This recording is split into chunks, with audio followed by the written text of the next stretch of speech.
今日我想同你哋講一個好特別嘅話題。你覺得一個人去到65歲之後，最緊要嘅嘢係咩？我問過好多人，10個有8個都會答錢。最緊要銀行有錢、有樓、有退休金，唔使問仔女攞呢個答案啱唔啱，一半啱一半唔啱。錢當然重要，冇錢冇得食，冇錢冇得住。但係我去到呢個年紀，睇過咁多人生，我發現一樣嘢，有啲人好有錢，但過得好苦；有啲人錢唔多，但過得好開心。係乜嘢令佢哋有呢種分別？我慢慢話俾你聽。一個冬至，2餐飯有年冬至，我分別去咗2個家庭食飯，兩家人，一個喺半山，一個喺深水埗，一個有錢到不得了，一個窮到不得了。但係2餐飯嘅氣氛竟然完全調轉。我先去半山嗰間，地方好大，裝修好靚，飯台上面擺滿撈參翅肚，樣樣都係靚嘢。但係成餐飯靜到可以聽到牆上面嗰種滴答滴答嘅聲，每個人低頭食飯，電視開住，但冇人望。阿爺開口講一句，冇人接。阿嫲想講2句，後生嘅年頭都冇台。佢哋唔係唔想講，而係冇人願意打開個話題。每個人各自食，各自諗嘢，成間屋得返電視機嘅聲。食完飯，我離開嗰間大屋，心裏面覺得好凍，唔係天氣凍，係個心凍。我行出門口嗰陣，回頭望一望間屋，好靚好大好光猛，但係冇溫度。我喺心裏面問自己，如果日日都係咁樣過，你願意嗎？然後我去深水埗嗰間舊樓，冇電梯，行5層樓梯，地方好細，2房1廳逼到爆。飯台上面嘅餸好簡單，一條蒸魚，一碟菜，一煲番茄薯仔湯。但係我仲未行到門口，已經聽到入面傳出嚟嘅笑聲。有人笑到拍大髀，有人笑到飆眼淚。佢哋唔係講緊咩大事，可能只係講緊邊個街坊嘅趣事，講緊邊個細路仔做咗啲蠢事，但係每個人都有份參與，每個人都有份笑。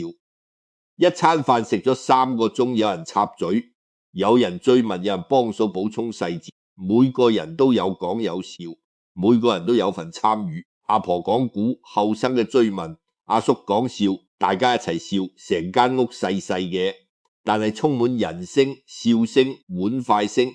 你唔會覺得逼，你只會覺得旺走嘅時候，我發現自己塊面笑到有啲攰，返到屋企瞓喺床上面。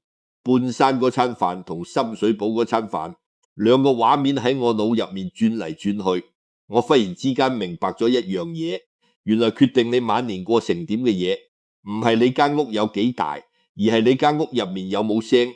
嗰種聲唔係電視機嘅聲，唔係冷氣機嘅聲，而係人聲、嘈交聲、笑聲、傾偈聲、追問聲、爭論聲。間屋有冇人聲就決定咗你間屋係一個家定係一個空殼。由嗰晚開始，我慢慢留意身邊嘅老人家，歸納咗4樣嘢。65歲之後，如果你屋企仲有呢4樣嘢，你已經贏咗90%同齡人。第一樣嘢，有人同你交。第一樣嘢聽落好簡單，但好多人冇。有人同你交。乜嘢叫交？唔係講客氣說話，唔係講場面話，而係有人會同你嘈，同你拗，同你爭。但嘈完之後，大家又會一齊食飯，一齊笑。我識得一對老夫婦，買咗幾十年菜，街坊叫佢哋黃伯黃婆，2個老人家，每個禮拜最少嘈3次，嘈足幾十年。但係你見到佢哋，你會好羨慕，因為黃伯每一句頂勁說話背後都係一句我關心你嘅生活，黃婆每一句反駁背後都係一句我想你知我有要求。有一次我同佢哋飲茶，黃伯話你知唔知佢幾煩？我着咩衫佢都要理，我行邊條路佢都要話。黃婆即刻反駁，你着埋啲衫幾十年都係咁老土，我行邊條路你成日行錯，我唔話你邊個話你。2個人大聲細聲咁嘈，嘈完之後，黃伯幫黃婆斟茶，黃婆夾嚿點心俾黃伯。你明唔明？佢哋之間仲有嘢值得嘈，仲有嘢值得計較，即係佢哋仲在乎對方，仲在意對方，仲將對方放喺心裏面。如果有一日黃伯着咩衫，黃婆都冇意見，黃伯行邊條路，黃婆都唔理，嗰陣先至係真正嘅問題。65歲之後，最慘嘅唔係冇錢，而係冇人同你教你煮飯，冇人話鹹淡，你出街冇人問你去邊，你病咗冇人話你唔識照顧自己，你着咩衫冇人話你好睇定難睇，你唔係一個人，你係一件擺設，你存在，但冇人當你存在，你講咩冇人反省，你做咩冇人評價，你嘅生活冇人有興趣參與。所以如果你屋企仲有人同你交，無論係另一半仔女兄弟姊妹，你已經係一個有福氣嘅人，因為交嘅背後係在乎，冇人會同一個唔在乎嘅人嘈交，嘈交其實係一種連結，你嘈因為你仲想改變佢，你嘈因為你仲對佢有期望。如果有一日你連嘈都費事，嗰段關係先至真正玩完第一樣嘢，有人同你交，即係有人會同你嘈，同你拗，但背後係在乎你。第二樣嘢，有人喺你身邊，第二樣嘢更加現實。身邊有冇人？我講一個故事俾你聽。土瓜灣有棟唐樓，住咗一個婆婆仔女，全部去晒加拿大，幾年先翻一次，佢一個人住，出入都會同樓下雜貨煲老闆娘點頭講兩句。老闆娘開咗幾十年雜貨煲，由後生做到老，對成條街嘅人都好熟。有一晚婆婆冇落嚟，第二日又冇落嚟，第三日老闆娘習慣性咁望一望婆婆個窗，窗門開住，但入面冇聲。老闆娘覺得唔對路，平時婆婆一定會喺窗邊晾衫或者開住收音機，但呢幾日乜聲都冇。佢行上去拍門，冇人應，佢用婆婆之前留低嘅後備鎖匙開門，發現婆婆跌咗喺廁所地下，屈唔到，已經暈咗。醫生話再遲半個鐘，後果不堪設想。你睇，最遠嘅人係仔女，最近嘅人係街坊。仔女喺地球另一邊，你出事佢哋幫唔到手，但街坊喺你格林，你出事佢3秒鐘就可以出現。婆婆嘅仔女唔係唔孝順，但係遠水救唔到近火。真正救到婆婆嘅係嗰個日日見面點頭打招呼嘅雜貨鋪老戶娘。所以65歲之後，你身邊有冇人唔係講你銀行有幾多錢，而係講你出事嗰陣有冇人發現你唔見咗。如果你病咗，有冇人會覺得奇怪？如果你3日冇出現，有冇人會擔心你？如果你跌低咗，有冇人會嚟睇你？呢樣嘢唔使錢買，但係要用時間換。點樣換？好簡單，3個動作，人人都做得到。第一個動作，固定時間出現，你日日同一時間出現喺同一地方。朝早8點半去茶餐廳，下晝4點半去公園，你就會由一個老人變成一個存在。人嘅大腦有個機制叫做單純曝光效應，一樣嘢見得越多，你就會越覺得親切。你將自己變成街坊生活入面嘅一個固定風景，半年之後，你同佢哋之間嘅距離自然就會縮短。第二個動作，幫人哋小忙，街坊攞住好多嘢，你主動幫手開門；街坊跌咗嘢，你幫手執。呢啲小動作會令對方喺心裏面對你產生一種微妙嘅好感。你唔使幫咩大忙，小事就得門口有報紙，你幫手遞過號；樓下有信，你幫手攞上去，一來二去，關係就建立咗第3個動作。記住人哋個名，你下次見到佢叫得出佢個名，佢就會覺得你重視佢。因為對每個人嚟講，自己嘅名係佢聽過嘅所有聲音入面最重要嘅一個字。你叫得出佢個名，佢就會覺得你將佢放喺心裏面。呢3個動作好簡單，但你要由今日開始做，等到你有需要嘅時候，就會有人幫你，有街坊關照，人生就圓滿咗一半。第二樣嘢，有人喺你身邊，即係你出事嗰陣，有人會發現你唔見咗。第3樣嘢，有樣嘢等你去做。第3樣嘢聽落好普通，但其實好珍貴。你有冇一樣嘢每日都等你去做？退休之後最傷人嘅唔係冇錢，而係冇寄託。以前返工朝早起身知道要做咩，知道有人等你開會，知道今日有目標。你返工嗰陣可能覺得好煩，覺得壓力大，覺得老細好麻煩，但你有冇諗過嗰種煩其實係一種幸福，因為有人需要你，有人等你，有人靠你。退休之後突然之間乜都冇晒，你以為自由好開心，但原來自由嘅另一面係冇人需要你。第一個月你覺得好開心，終於可以瞓到自然醒。第3個月你開始覺得有啲悶。第6個月你發現你嘅日程表由頭到尾都係空白。以前你以為冇人管係自由，而家你先知道冇人需要你係另一種折磨。你起身唔知為咩，你煮飯一個人食，你出街唔知去邊，你嘅日子由滿變成空。人係需要被需要嘅動物，冇人需要你，你就會覺得自己冇用。你覺得自己冇用，你就會開始覺得自己多餘。你覺得自己多餘，你就會開始覺得自己唔應該喺度。呢個感覺比你任何身體上嘅病痛更加要命，因為身體病痛有藥食，但冇需要你呢種病，冇藥醫。所以65歲之後，你一定要有一樣嘢等你去做。唔一定要好偉大，唔一定要好有虛報，可以係一盆要淋水嘅蘭花。你唔淋水佢會謝佢等你，可以係一隻等你餵嘅街貓，你唔餵佢會嘔，佢等你。可以係每個禮拜3同一班老友食飯，你唔出現佢哋會等，佢哋等你。可以係朝早去公園打太極，你唔出現成班人會白等一場。每樣嘢都係一條拉住你起身嘅繩，佢唔係好粗，但係夠力。佢令你知道今日有人等你，今日有嘢要做，今日你唔可以唔起身。我有一個朋友退休之前截咗幾十年車，退休之後頭1年，佢日日朝早6點起身換好衫，坐喺客廳，然後發現自己冇地方去。佢同我講，以前架車等我開，而家乜都冇。我坐喺度唔知為咩。